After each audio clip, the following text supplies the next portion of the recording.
DBS Radio.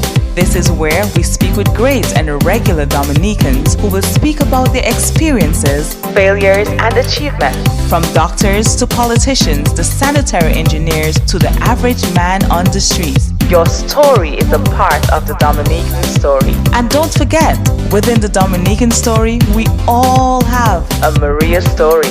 Life experiences contributing to the Dominica story with Julie Roberts on Bio Out Loud, YT Kubuli Mondays, 7 to 8 p.m. on DBS Radio.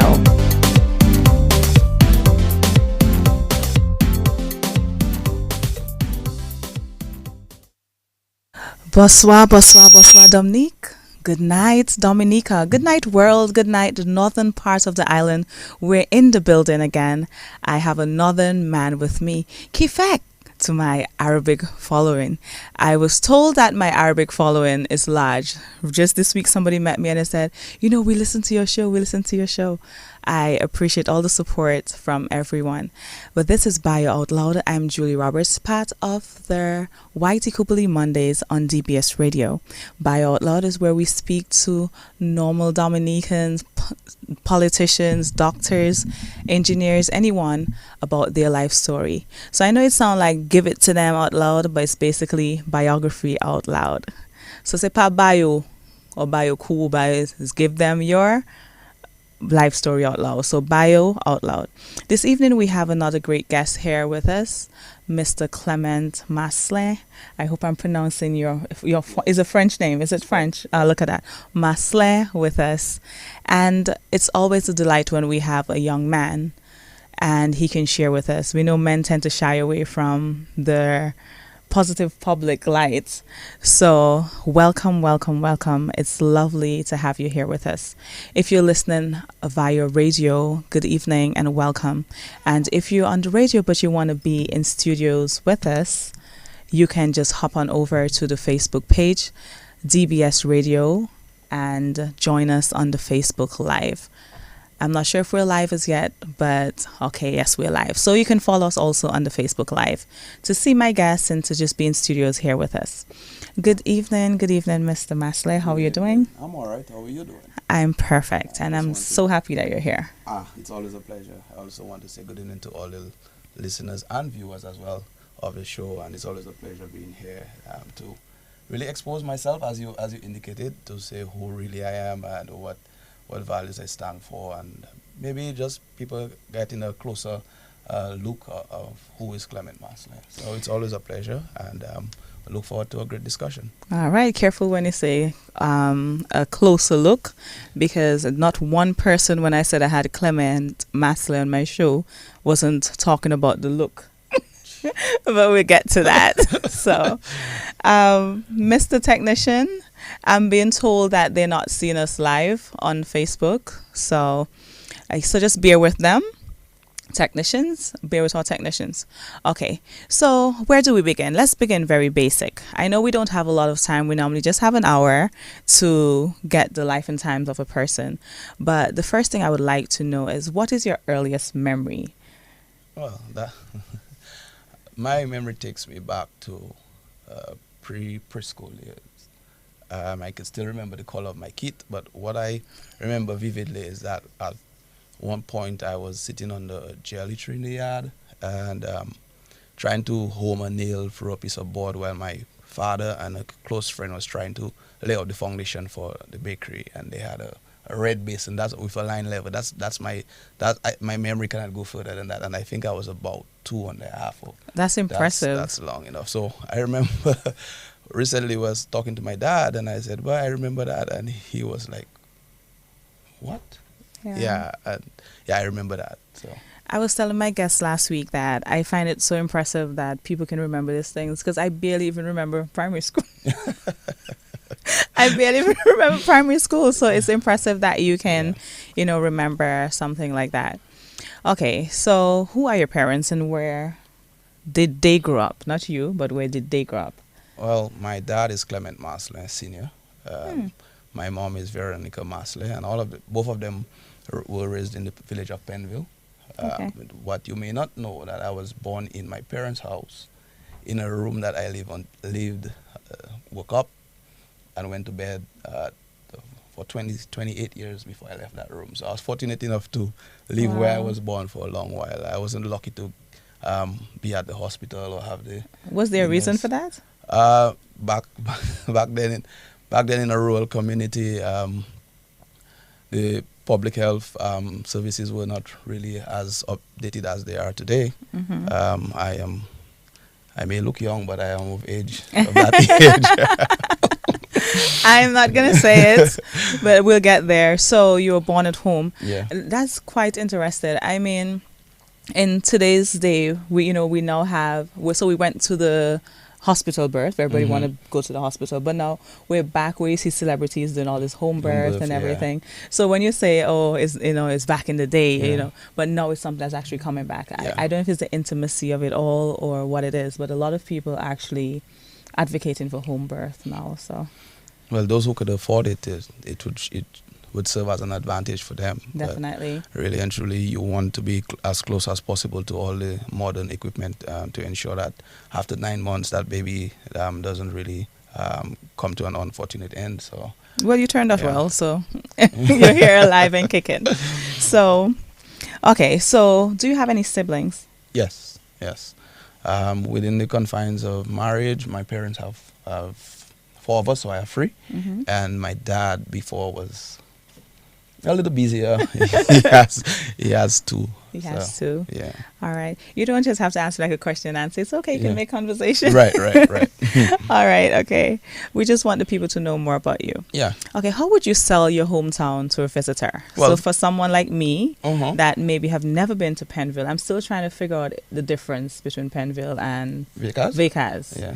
So, I think I came to a feast Mhm. in Penville. Well, so you okay, know. I think that's my first ever feast. If it's one thing, right? Dominicans Mhm. always have some food, something, a feast. So I've been there for a feast. So how would you sell Penville to somebody? Well, I selling Penville is it's out of the question.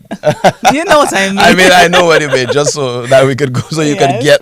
get me Yes. right.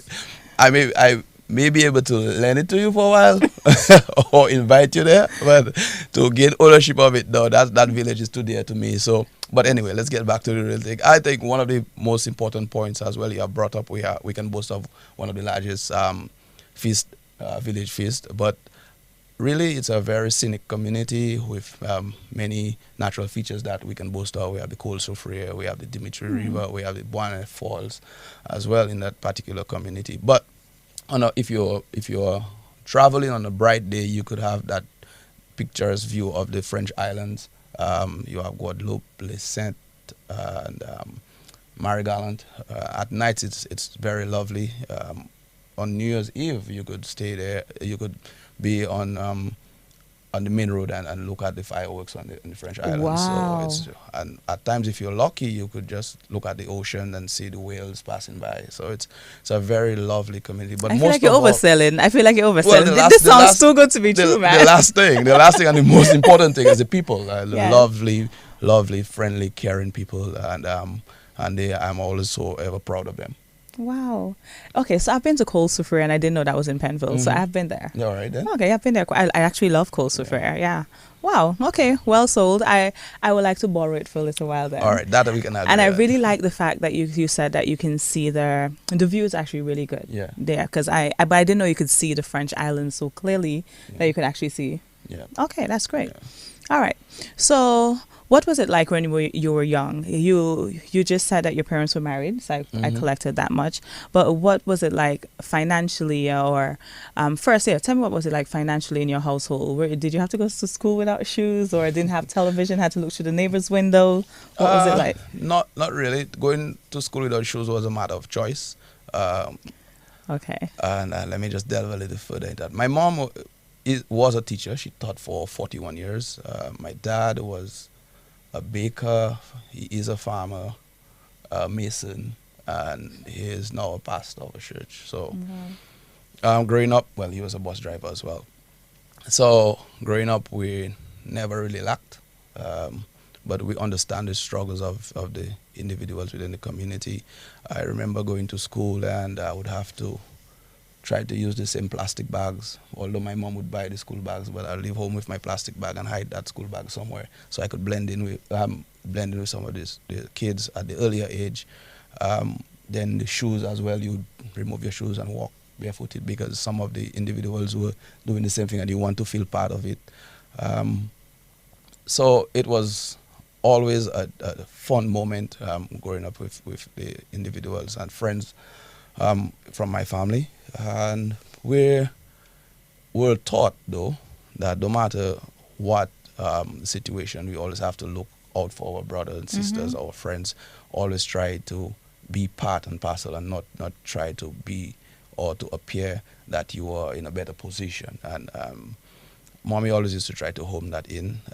My dad would scold me if I'd show any signs of being spoiled. So we were raised in that way. We also taught to be independent of thought. And if I have to explore that further, going through school itself, my mom taught me at grade 7. I think throughout school, everything was nice and dandy until I got to grade 7. And by that time, I was becoming my own person. And mommy would want to give from 3:30. Well, I would have to go to school at 8 o'clock for extra classes. I had a terrible handwriting. I don't think it has changed that much because A doctor's handwriting. I'm a left-hander. Okay. And at that point, they would try to hit you to try to write write with your right hand. So you were basically confused, and the penmanship wasn't there at all. But I was of the notion that I could do anything. Banking again on my good memory, I would be troublesome in class. But once it is explained, or I see it on the board, or I listen to it, then it remained there, and I would just pass my exams just like that. We don't really study in that hard. And then it got to a point where I felt like extra classes wasn't for me, and everybody would know junior was the one who says school is for fools. And I grew up with that kind of a individual mindset, knowing exactly what I want to do when I want to do it. And my dad was the one who really encouraged that. Always to tell you, think out of the box. Do not try to blend in like that. And I would when it gets to 3:30 and my mom said, all right, extra classes, the first man to pick up his bag is her own son. And it was, mommy used to be angry. I used to have to rush out of class and try to escape. At that time when I get home, I would just run into the arms of my dad, who would say, well, if it's my son, he'll be able to do well enough to pass anything he did. And that kind of honed my perception that I could do anything. And it also helped me to go through life as well, because if you tell me I can't do something, that's the worst thing you tell me. Yeah. Because I will try as much as I can until I accept for myself that there's no possible outcome from that. But I would keep my hands to it and be committed and try to find a way to get around things. All right. So did you also go to, is there primary school in your village? That's Yes, where you went to school? yes, Your yes. primary school? And Yes. what about secondary Well, school? preschool as well. My preschool teacher, who still teaches at the preschool, Ernestine George. If you're listening, good evening, Miss. Wow. And I remember most of my teachers through grade 7 were up to a point in time when I was already in active politics. Some of them were still teachers at the school. We have Miss King, who is still there serving as well. Miss Libla retired last year, but they are still there contributing to the development of our children in the various schools. Okay, so which high school did you attend? I went to the Portsmouth Secondary School. Oh, PSS. So Yes. that's, okay. Oh, Yeah.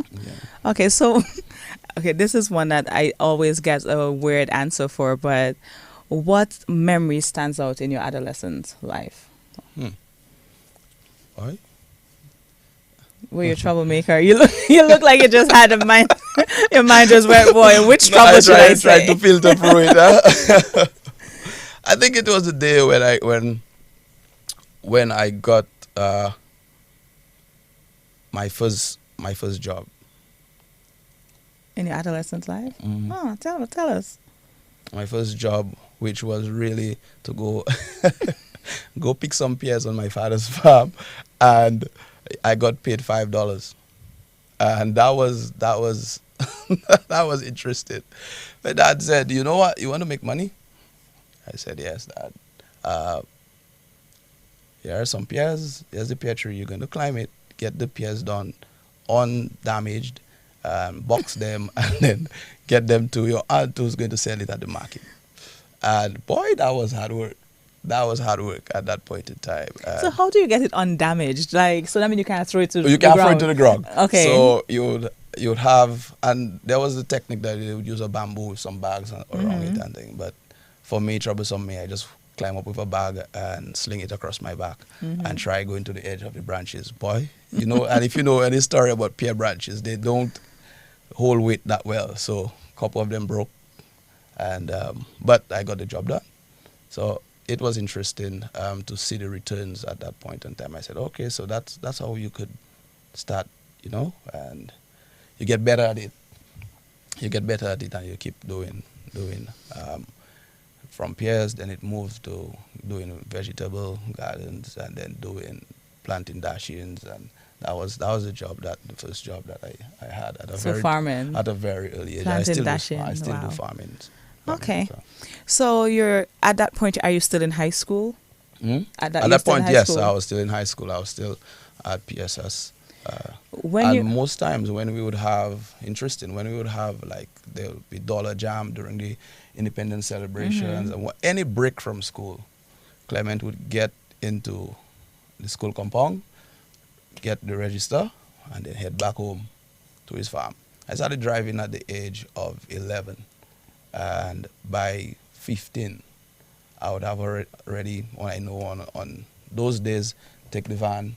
I mean, it wasn't legal at that time, but in the rural community, take the van, put on the ribbons for the bananas, get some rope, the diophin, get my cutlass and fertilizer, and go to the farm because my dad was then driving the bus. So I would have to do those things and work hard.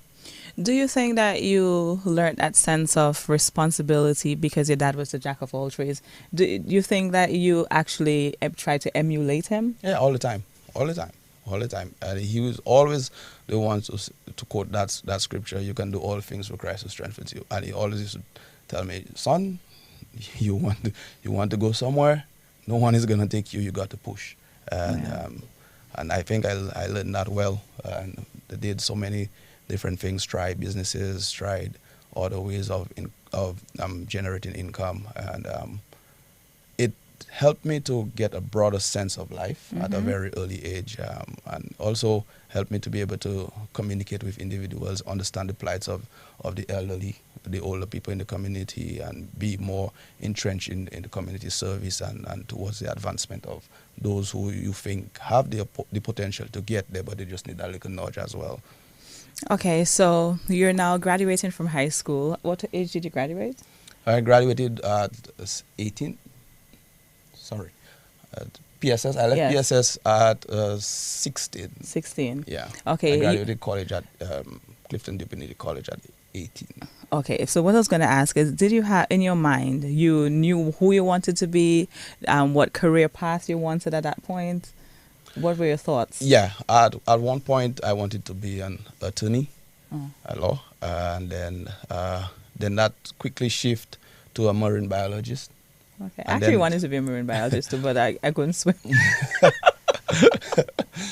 And then I actually applied for the Cuban scholarship to do medicine at one point, but my brother got into an accident, and it was tough to look, and they had to carry me back up.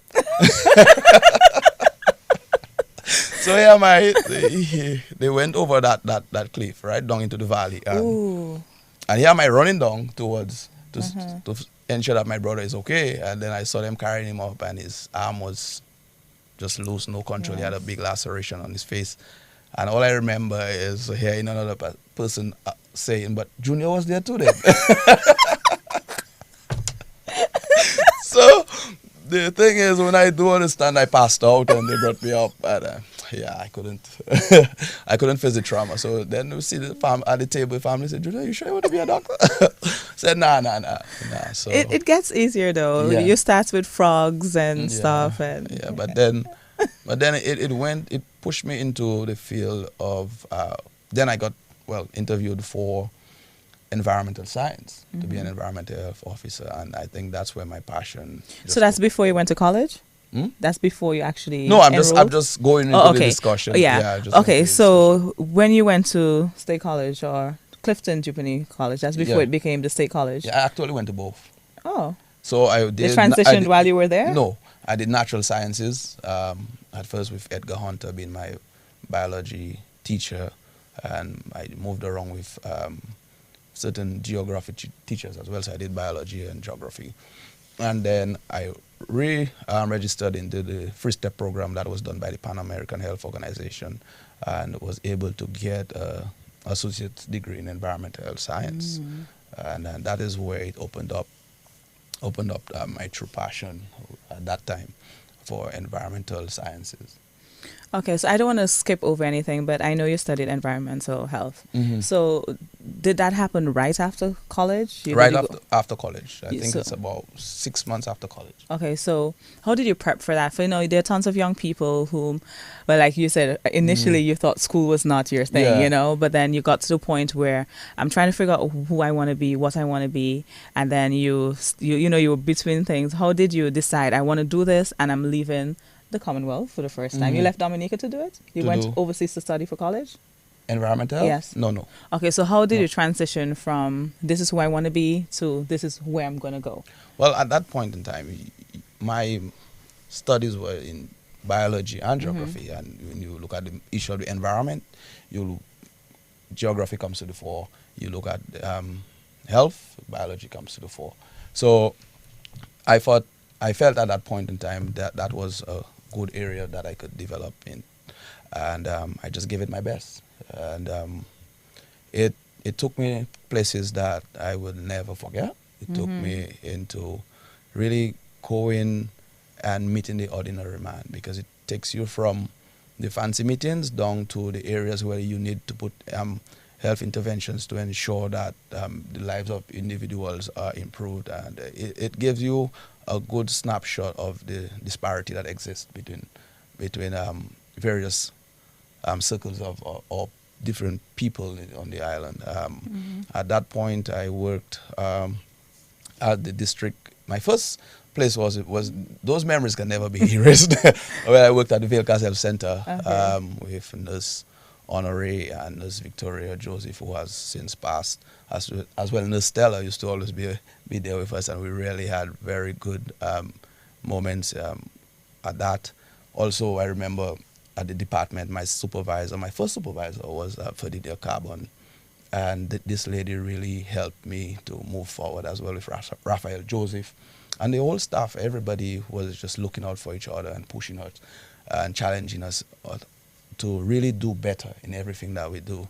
There's also David Deschaussee, who's one of the guys who was always well-read.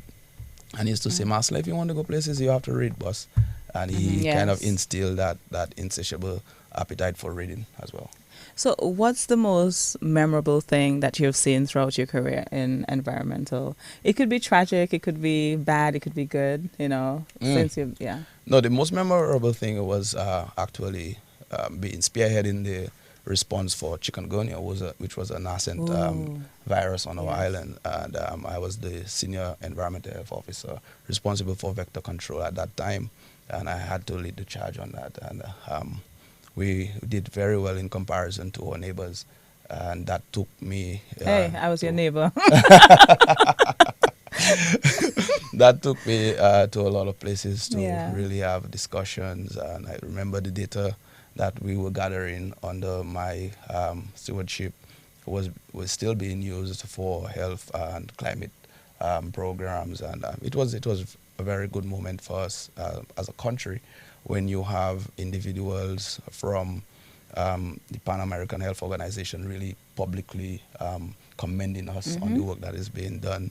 And that was a very, very moving moment for me, especially as a Dominican, knowing that we can do better, we can do well, and people would look at us highly for that. So that is one of the things. Before moving on, do you think that there's still tons of room in for environmental health specialists in Dominica? Of course, there will always be. I always, when I lecture at the State College as well for environmental science, I always tell them I'm going to be the toughest on you because we're not only preparing you for Dominica, we're preparing you for out there. So whenever you go out there, you can also market our program at the schools, at the Dominica State College, and there's a lot of opportunities for young people in that field where you have so many different program areas that one can decide once it fits their passion and further specialize and contribute. Okay, so you spoke about community service earlier and your love for the elderly. Tell me some of the areas that you have been a part of the community and serving. Well, that starts from age 16 when I got to college, right? And then we had that youth ministry at church. And I was then elected to be the youth leader, and talking about 28 to 30 of them. Some of them twice my age as well. You had more adults coming and steering me, but showing me the path of how to lead the young people, and that continued for an extended period. We would have camps. We would have, as in the actual camp in the tent things in the schools. In schools, then we would have our usual crab hunt. We would have cookout, and those were very, very good moments as well. Being part in the community at that time, later on, we had the Penville Ambitious Youth. That was a group of young people really pushing to do certain projects in the community. And at that time, I was the PRO as well. And in further commitment in sports, I used to play for the village team, cricket. And then I was thrust into the credit union movement at the age of 19.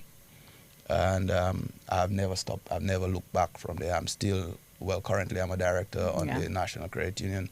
But it started as being a regular member of the Supervisory and Compliance Committee.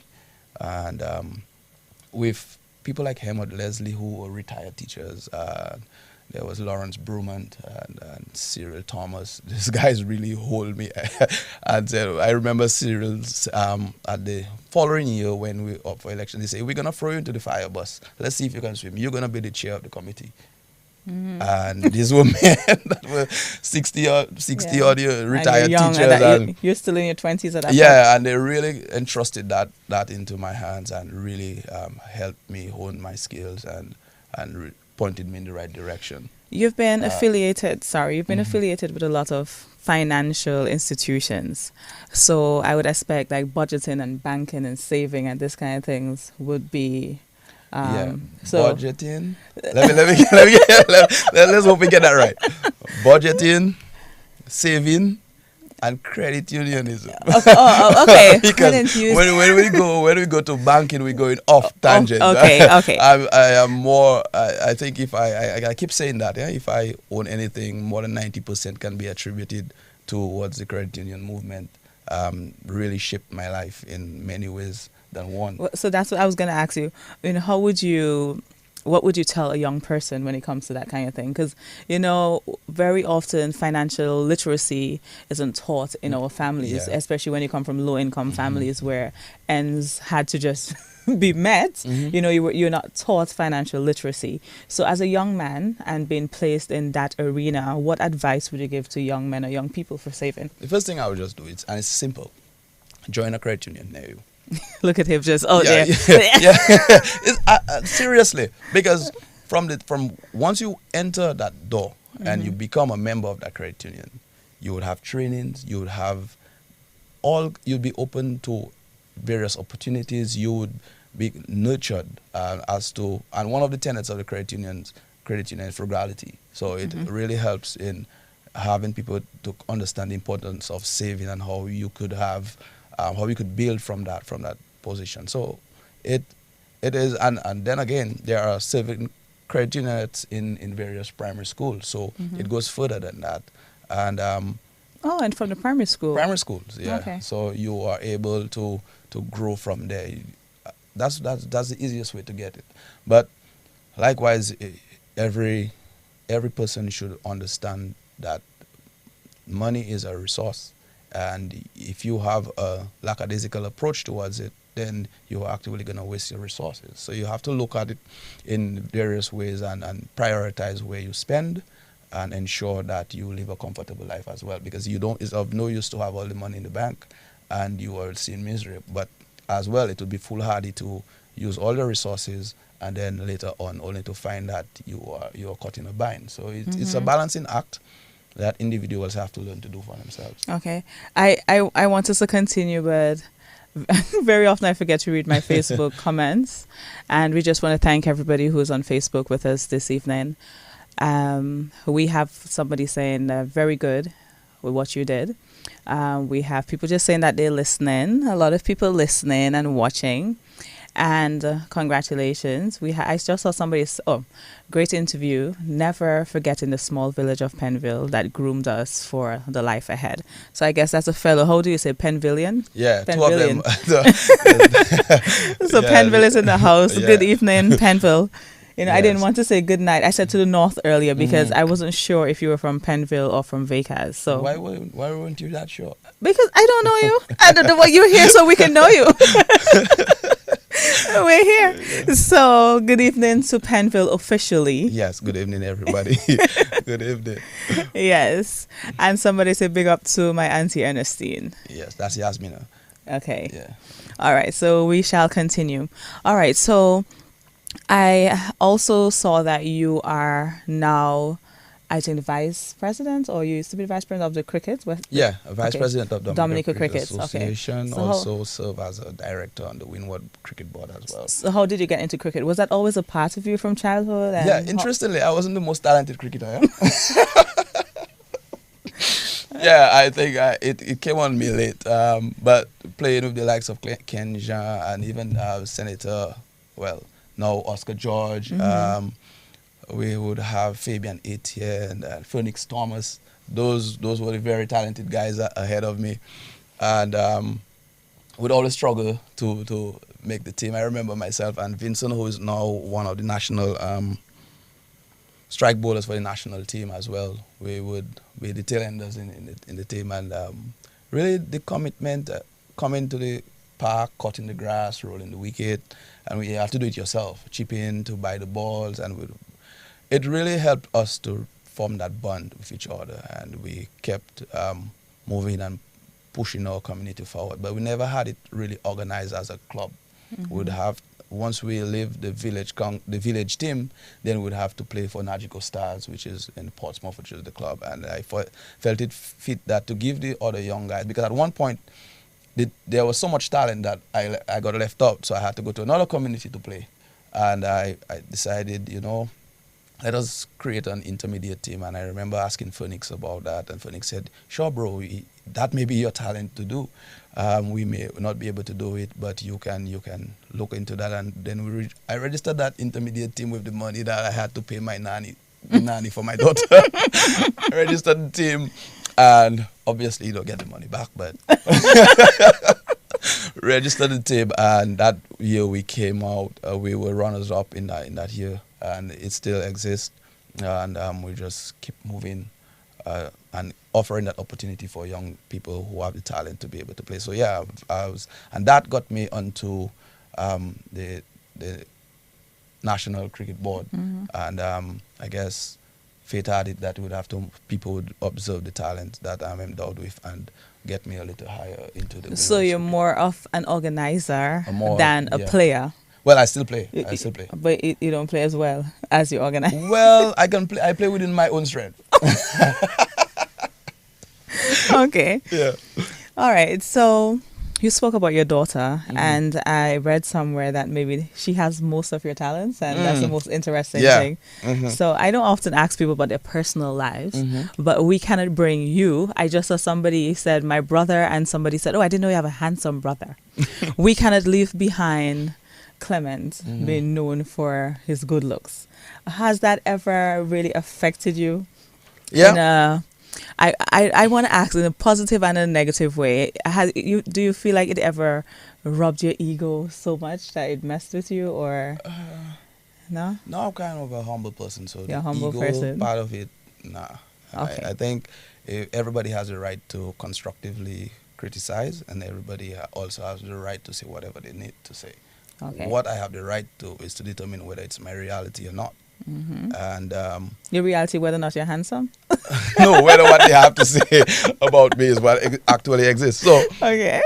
yeah, but the handsome issue, I remember growing up, and my mom used to just look at me and smile. Um, and then the men the older men in the village would say Belbog, that means Yeah. handsome guys, and well, the young ladies used to point that out as well. But Yes. I think I pride my personality more than the physical appearance. If it can be used for some benefit, Yeah. all right. But So what was it like in terms of dating? Did you always have somebody who wanted to date you? You know, that's where I was going with it. That's where I was going well, with you should it. have just gone with it. I just want to see what you had to That's say why I'm first. telling you. You can So control what you can control. Your dating life was exquisite because of you think the way you looked, or you think it's just because you're humble? I think it's a mixture of both. A mixture of both. Yeah. Okay. So at what age did your daughter enter your life? At age 20, 29, 30, 30. And has she changed your? Well, of course she changed your life, but course. how did she change your life? You know, Yeah. as a father, like how did your? We could be speaking about your life. Mhm. So how did your life change when you became a father? Well, at that point, you have to stop. You have to stop and realize everything revolves around that one bundle of joy. And at one point, though, I felt real blessed to, you know, you have the daughter, you have the child, and she's growing, and you're doing your best. But when you realize that bond with that person, with that individual, you really feel honored. And everything. I remember at one point in time, I was going through, not really opening up too much into it, but going for a difficult patch within a relationship, and then I had to cut it short. And I was then the senior environmental health officer. And when I realized the attention that I wanted to give the child it wasn't possible, because I had to commit to Rosa every day. I actually wrote, and that's why the name come back for the near carbon. I said carbon bus. I need to spend time with what I value most, which is my child, and I would really like to go back to my substantive position, which is a lower pay, lower. But you take that step back and really just focus solely on her. So I have single parenting for the last 6 years, and taking care of my daughter, coming here, doing what I have to do, take her to school, and now she is almost a complete replica of what I do. So she loves cars, she loves music. I'm also a drummer, so most times she's playing piano and I'm downstairs drumming, and we're trying to learn a song. She loves sports. She wants to be an athlete, and it's just a lovely process of just seeing how one can just emulate you, and one takes some of the values, and one can hold your feet to the fire. Yes. I remember last weekend I was telling her, well, I just finished a job and I just need some rest. She said, but you came back quickly. I said, yeah, it was easy. She said, I hope you did it right at the first time. Yes. I said, what do you say? She said, but you always telling me that. Yes. So you can select what you took from your dad, you pass it on to her now. Yeah. But you know, the people in the comments have me smiling there. So you cannot say that you're a single parent without, they're going to come and want to know, is there a future Mrs. Clement Marcellin? Why? Something must be wrong with me. I'm not saying there's any malfunction. Something must be wrong. I mean, come on. Come on. Oh. So I think the ladies want to know. It's difficult to have this conversation without giving my supporters this. All right. So well, I think I answered that. That goes without. Come on. Come on. So guys, there you have it. Come on. Okay, it's impossible to speak about Clement Marcellin and not speak about your political journey, not in terms of party, but how did you come about becoming a politician? Were you approached? Did somebody say, I see the qualities? Just give us a little backstory as to where it came from. In 2014, I was approached by, I'll call his name, Robert Bontiff. And then after that, Hector John was the one who used to call me often and say, keeping things out, how things. And then in 2019, I was asked again by Robert Bontiff. And I said, you know what? If somebody asks you twice, my brother, just get up, it must be there's something that you're not seeing about yourself that somebody can really maintain that pressure on you. And then I just decided, that's something I wanted to do. It was a secret, that one thing, and to see somebody just pick it up and saw where you were going, because then again I was always active in the community and being with the various communities, one for work and the other for sports. I also dabbled with some football, played some basketball as well. So I think that it was just fitting at that point in time, when I was of age and ready to really contribute to the country, and I decided to take that step forward. Okay, so what has it been like? I know you contested and I don't want to say failed, but you were unsuccessful. So did that make you feel like, okay, I need to give up? I know you came from with the father that we started. That's why it's so good to know people's story, because when we speak of your journey and we can hear what your childhood was like and the man that you've been emulating, maybe I know the answer to that question. Yeah, but what was the defeat like? Well, it wasn't defeat. Okay. And I go by that as well. Success doesn't always equate to winning. Success doesn't. You set your goals and you know for yourself what is a win for you. You determine that for yourself. So by that, you are now positioning yourself into an area where you're content with the outcome. And it cannot be, and throughout my political career, thus far, short as it may be, it was never about myself. Had it been for myself, I would already taken a different path. It's always about representing the voice of those who you believe that needs to have a voice, and those who are in the minority, those who you think that your services can, or you can inspire hope and bring about that confidence in themselves. So it's not about, and that's me. If you follow most of my speeches, most of the presentation at Parliament is always about the bigger flag. It's about Dominica. It's no matter what color, what organization that you're involved in, it's the flag. It's Dominica, and that one thing for me.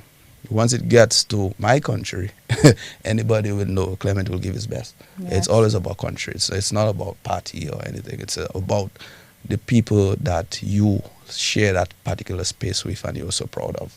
And you are proud when whatever you do, you try to emulate what your country is wants to bring out there. So that is foremost for me. That is about my country and not about self. I mean, in terms of your handwriting, I think you missed your calling to be a doctor. But most definitely, I think you missed your calling to be a lawyer. So, seriously, I can see that. You don't think so? Is it well, it's not too late. But it's not too late. It's not too late. But you could be a good attorney. Yeah. So, how do you want to be remembered? We spoke about your first memory. We spoke about your adolescent memory and all your journeys. But I know you spoke about how much you were carrying the flag and everything, but at the end of your time, because we all come to that point, how do you want to be remembered? The man who did it his own way. You like the song? Yeah. I did it my way. You did it your own way. You stand for the values that you are aligned with. You respect everyone. You ensure that you give back to your community. And you ensure you have fun while you're doing it, and that's always one thing that was instilled in me very early, and that is one thing I will go with. I just want to ensure that I always be my own man, my own mind, and at the end of the day, be positive in everything, and knowing well that the current suffering that you go through is not worthy of the glory that will be received at the end, as it said in Romans 8. Okay. So it was a pleasure having you here tonight. We're not done. I want to read some of my comments, but I'm so afraid to go back in the comments section. I'm so afraid, but I really want you to know what the people are saying. So let me try to find some good ones in the comments. The friendlier ones. The friendlier ones. Someone said daughter and father relationships are the best. Yeah. My favorite parent is my father. Yeah. I don't want to ask you who's your favorite parent. That might put you in problems. So let me not ask you that. Who? But But that's a given. That's a given. Sorry, mommy. I always say that. I always say, sorry, mommy, but you know the vibes. They always say bad boys Uh-huh. make girls. Let's not go there. Let's not go there. So while you're trying to hit your mommy, bad boys make girls. Someone said very intelligent young man. Someone else is saying, Sister Julie, why you grilling Clemo? So, oh Lord, I'm not grilling Clemo. I just want people to know Clemo. All the best to you on your journey, Mr. Masler. We have someone else saying, Thanks. someone says, stop making, oh Lord, I'm not making break at all. I'm not making break. Don't start with all your handsome business. Yes, he's handsome, but focus on what he is willing and ready to bring to the table. And you know, that's interesting because they're saying that, and behind closed doors, he's actually that way. So, funny enough, when we were trying to find a caption for tonight's show, because tonight it is what's the caption? What moves him? Yeah. What moves him?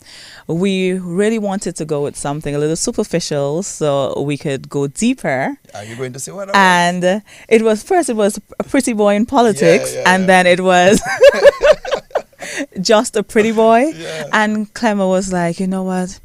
No, let's not put the pretty. Let's not put the pretty. Let's put what moves me. That rubbed me wrong. Yes, because but I think that's something a lot of people that's facially blessed tend to go through, where people see them just for their beauty, and your whole life you're trying to be like, I'm more than just beautiful. So I get that. So that comment is so much as to what Clemo truly is. So let's see if we can have a little quick time of getting to know you better. Bananas or oranges? So you choose which one, bananas or oranges? Oranges. What's your favorite hobby? Yeah, what's your favorite hobby? Hobby? Yes. Oh. You don't have time for a hobby? Hobby? No, maybe I'll just stay. All right, playing music, just for discussion's sake. Playing music? Yeah. And that's the drums? That's the drums, yeah. Okay. Yeah. How long have you been playing the drums? Boy, I started at 13. 13. Yeah, so And that's so because long. of church and everything? Because of church, yeah. Okay. Yeah. In addition to, let me see the next one. Dashing or green fig? Boy, dashing every day. Dashing? Mm, You know every day. dashing in your show? You know that? What? Dashing is what I planted at age 13. Arlington George and Clement Leblanc, those two guys helped me plant that first plot at 13, right? Mm-hmm. And bananas, I did it for an extent of 10 years, carrying bananas, right? And I just, at one point, I stopped eating bananas. What? Because that was too much. You know what it is to carry, and we're in Penville, right? So where the land is, we have to carry it from the bottom and bring it up to the shed, the banana shed at the top. So you have to be strong to really do that. And I did that for an extent. So I always choose dashing. Dashing is easier for me. Wow. Yeah. Okay, so breadfruit or potatoes? Potatoes. As in Irish potato or sweet potato? Sweet potato. Okay, why? I love the taste, You but I love the don't like taste. planting it. Huh. Even the technician is like, really? So, I want to ask you north or south, but we know it's going to be north or south. All right, we let's go. know the answer for that. If there was one place in the world you could live outside of Dominica, where would that be? Outside of Dominica? Mm-hmm. One place outside of Dominica? Mm-hmm. Can I choose Bird Island because it's just close to Dominica? The Bird Island that's in Antigua? No. Just off the coast of Dominica. Dominica, well, boy, I haven't given that thought, and really it is concerning for me to even give it that thought, because there's nowhere better than home. Absolutely nowhere better than home. I could still walk the streets bareback. I could still walk the streets barefooted. I could sit with anyone on the roadside. I had a friend who came looking for me, and he said, "But Clement, what are you doing?" I said, "Bro, I'm home." I'm home, and I could go to the domino shops. I could at night just pull up by the road with the guys and get a pot on the fire and just chill. I could share with their joy, share in their pain as well. there's no place like home. There is absolutely no place like home. You defeat my next question. All right, so now I have to just go. Cause my next question was going to be, what's the best thing about Dominica for you? But I think this is. No. You can still answer that? Yeah, yes, okay, go yes, right ahead. Yes. The best thing is the pride in all people.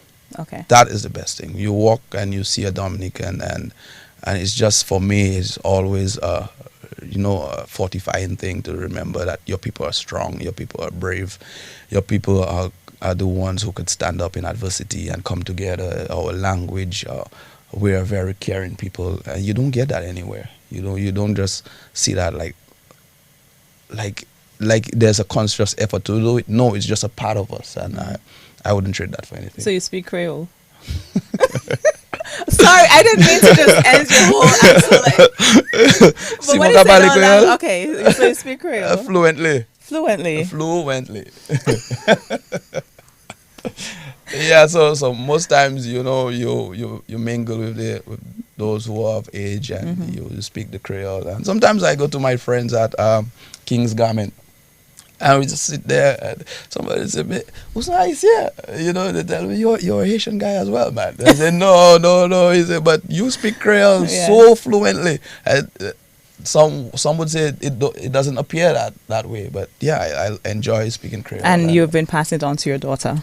Slowly, but yeah. Yes. Yeah, because that is a concerning bit for us here in Dominica, where it's difficult to see that the language just, I don't want to say dying, but the amount of people who are supposed to be passing it on.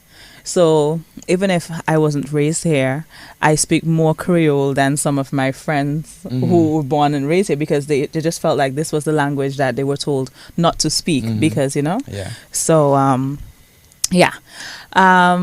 Let me see if someone asked something here. Just trying to get a little more of the comments, because I don't want them to be mad at me before we end. Family love, very bright chap. Questions were well answered and on point. Well, you just have a fan club. I don't think there's anything you can say that's wrong for these people. Of course. I know what I can say that's wrong. But it won't be happening here tonight. No, not tonight. Dynamic young man could bring a lot in the political arena in Dominica. That's coming from St. Lucia. And not only handsome, but good heart. Okay, so I'm so afraid to read this comment. So I see somebody put their phone number. We don't know what that is for. J. Christopher says drumming. Drumming. So he's one of them who knows that at night my neighbor would come and say, "Boss, it's time to ease up." Yeah, so I'll start, when I start practicing, sometimes I'll go up to like 10 to 11, and by that time in the rural community, being on that ridge, that the song would travel far, and a lot of people know Madman drumming again. Drummer. Let me not say that. The technician behind the laughing. But so you've come from a simple household. Even when you had a lot, you tried to fit in. So you wanted to be relatable. Yes. From the start, you became an environmental specialist, which health specialist, and you've just always been on a journey for service and love for your country. So what's next? Keep working and contributing to country. Contributing to country. That's where you find the joy. For me, it's always giving back. In whatever way, sort of form that I find it possible, I'll always try to, give back. And that's also a biblical principle. The more you give, the greater the expected returns as well. So it's just about being myself and enjoying life and doing the best that I can. Always bearing in mind that there's somebody on the other or around you that would be in need of your assistance or even your advice, or just a warm good morning, and that's it. Okay, well, it was brilliant having you here tonight, and we will bring you back next time. You will definitely be back if it permits. Yeah. However, by out loud, we're very, very happy to have you here, and clearly your fans and your supporters are really proud and excited to see you progressing in life. Yeah, I just want to thank them for the support. I was just gonna ask you, and that's a very you just jumped. Yeah. But it's also very interesting as well. Yes. I always tell individuals, you can rally for me when I'm going right, but when I'm going wrong, you need to also quickly step in and be direct with me. I love directness. So there's a lot of people who know me intimately, they would say, Boss, Clement would be the hardest on his friends. If you're my friend or if you're supporting me and I'm going the wrong way, it's of no service to you or me to not direct me or stop me quickly. And I always ask them, if you're really rooting for me, remember you are the safeguards as well. Okay. Yeah. So, as I've said before, this show is about the life stories of Dominicans, and it's not a political show. I am grateful for those who are sharing their political No, it shouldn't be. responses, but this is not what it is about tonight. So, thank you so much for being here. There's one comment, Dr. Shillingford Ricketts. Okay. And I saw it, and I just, sorry, Dr. Ricketts. I should make just you want can to see my comments.